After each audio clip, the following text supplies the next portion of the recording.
हरिओम. अमृतानुभव योगदास श्री जय गणेश जोशी यांचे प्रवचन. अध्याय 7. अज्ञानखंडन. ओवी क्रमांक 205. मुख दिसो की दर्पणी, परी असणे की तये मुखणी, तरी जाली ते वायाणी प्रतीती की. अर्थात आरशात आपल्याला आपले मुख दिसते, तरीही आपले मुख जेथे आपल्या देहावर जेथे असते तेथेच असते. याचा अर्थ आरशात आपल्याला आपल्या मुखाची भ्रामक प्रतिमा दिसते. ते सांगतात की आपले मुख आपण आरशात पाहतो, तेथे आपल्याला आपले मुख दिसते, तथापि आपले मुख आपल्या देहावर जेथे असते तेथेच असते. ते काही जागा सोडून आरशात जात नाही.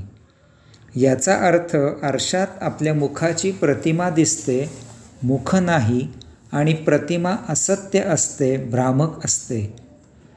असे असूनही आपण त्या भ्रामक प्रतिमेचा अनेक प्रकारे उपयोग करतो, परंतु ती प्रतिमा आहे याची जाण ठेवून आपण त्यात गुंतत नाही. ती सत्य आहे असा गैरसमज करत नाही. याचप्रमाणे जेव्हा आपण दृश्य पाहतो तेव्हा आपल्याला सतत जाण असली पाहिजे की हे दृश्य ही एक आत्मपरब्रह्माची लीला आहे. हे दृश्य सत्य नाही. तसेच आपण पाहणारे आत्मपरब्रह्माचा अंश आहोत. या योगे आपण त्या दृश्याचा भौतिक उपभोग न घेता त्याचा उपयोग करून एकतर देह जीवित ठेवायला करावा आणि दुसरे आपली आत्मयात्रा मार्गस्थ व्हायला करावा. या योगे तेथे उपयोग करूनही भोग निर्माण होणार नाहीत. ओवी क्रमांक 206. देखताची आपण याते, आलिये निदेचे हाते, तया स्वप्ना ऐसे येथे निहाळिता. अर्थात निद्राधीन झाल्यावर स्वप्नात आपण स्वतःला पाहतो, तथापि जाग आल्यावर तो आभास होता हे आपल्याला उमजते. याचप्रमाणे येथे आपल्याला भौतिक वस्तू जगत आभासरूप होत असते. आपण झोपलो की आपण जागृतावस्था विसरून जातो, हरवून जातो. आता आपल्यावर झोपेचा अंमल सुरू होतो. आपण झोपेच्या अधीन होतो. अशा वेळी स्वप्न पडते, त्यात आपण स्वतःला पाहतो. परंतु जेव्हा आपण झोपेमधून जागे होतो तेव्हा आपल्याला समजते की आपल्याला स्वप्न पडले होते आणि त्यात आपण स्वतःला पाहिले, तथापि तो आभास होता. येथे माऊलींनी स्वप्नात आपण अनेक दृश्य, गोष्टी, व्यक्ती पाहत असूनही आपण स्वतःला पाहतो हे अधोरेखित केले आहे. याचे विशेष कारण असे आहे की इतर दृश्य, गोष्टी, व्यक्ती आपण जागृतावस्थेतही पाहत असतो, तथापि आपण जागृतावस्थेत स्वतःला म्हणजे स्वतःचा चेहरा कधीही पाहत नाही, स्वतःला कधीही पाहू शकत नाही. फार तर आपण स्वतःला आरशात पाहतो आणि ती आपली प्रतिमा असते. ते स्वतःला पाहणे भ्रामक असते. याचा अर्थ आपण जागृतावस्थेत सत्यार्थाने स्वतःला कधीही पाहू शकत नाही. परंतु असे असूनही आपण स्वप्नात मात्र स्वतःला पाहतो, परंतु तेही जागृतावस्थेत आरशात पाहिल्याप्रमाणेच भ्रामक असते. याची कारणे 3 आहेत. 1. जर आपण आपल्याला जागृतावस्थेतही कधीही पाहिलेले नाही तर आपण स्वप्नावस्थेत स्वतःला पाहिलेले निश्चितच मिथ्या असते. 2.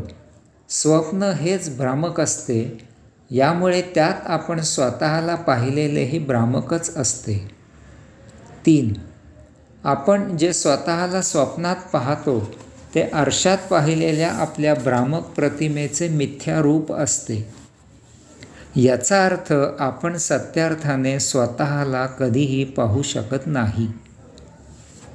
याचप्रमाणे आपल्याला येथे जे भौतिक वस्तुजगत दिसत असते ते अनेकाधी कारणाने भ्रामक, मिथ्या, मायावी आहे. आत्मपरब्रह्मामधून माया निर्माण झालेली आहे, यामुळे ती स्वतः मिथ्या आहे. केवळ त्यात ते परमचैतन्य असल्यामुळे आणि असेपर्यंतच ती जीवित असल्यासारखी आभास करत असते. जसे गाडीत जोपर्यंत इंधन असते आणि ते आपण प्रज्वलित करून गाडी चालवत असतो तोपर्यंतच गाडी सुरू असते. या अशा मायेमधून हे भौतिक वस्तुजगत निर्माण होते. यामुळे ते तिच्याप्रमाणेच मिथ्या, भ्रामक असते. हे भौतिक वस्तुजगत प्रतिक्षणी ऱ्हासाला लागलेले असते. कोणतीही वस्तू निर्मित झाल्या क्षणीच नष्ट व्हायला सुरुवात होते, मग ती कोणी वापरत असू दे किंवा वापरत नसू दे, ती नष्ट व्हायला लागते. यामुळे भौतिक वस्तुजगत टिकाऊ नाही, ते सदा असणारे नाही, ते शाश्वत नाही, ते काळाच्या अधीन आहे. याचप्रमाणे हे भौतिक वस्तुजगत आपण अगदी स्वकष्टाने मिळवलेले असले तरीही आपण मृत्यूचे वेळी आपल्याला येथेच ठेवून जावे लागते. पुनर्जन्मात त्याची साधी आठवणही राहत नाही. असे हे भौतिक वस्तुजगत काळाप्रमाणे आपोआप निरुपयोगी होते. काळानुरूप अनेक नवनवीन शोध लागतात आणि त्याप्रमाणे वस्तुजगताची उपयुक्तताही बदलत असते. अशा प्रकारे आरशात पाहिलेल्या मिथ्या प्रतिमेचे रूप स्वप्नात दिसले तरी ते मिथ्याच असते. याचप्रमाणे मिथ्या मायेमधून निर्माण झालेले वस्तुजगतही मिथ्याच असते. यास्तव दृश्याचा उपयोग देहधर्मासाठी आणि देहधर्मापुरताच करावा आणि देह जीवित ठेवावा. त्यायोगे येथे साक्षी राहून सृष्टीलीला अनुभवावी, कैवल्यात असावे, स्वस्वरूपी मुक्त राहावे. यासाठी जसे झोपेमधून जागृती आल्यावर स्वप्न असत्य होते हे उमजते, तसे उमजून कधीही भौतिक वस्तुजगताच्या कच्छपी लागून भोगापवर्गतेच्या मूर्छेत राहू नये. सदा आध्यात्मिकदृष्ट्या जागृत राहून जीवन जगावे आणि या भौतिकाचा फोलपणा उमजून कैवल्य यात्रा करावी, मुक्त व्हावे. ओवी क्रमांक 207.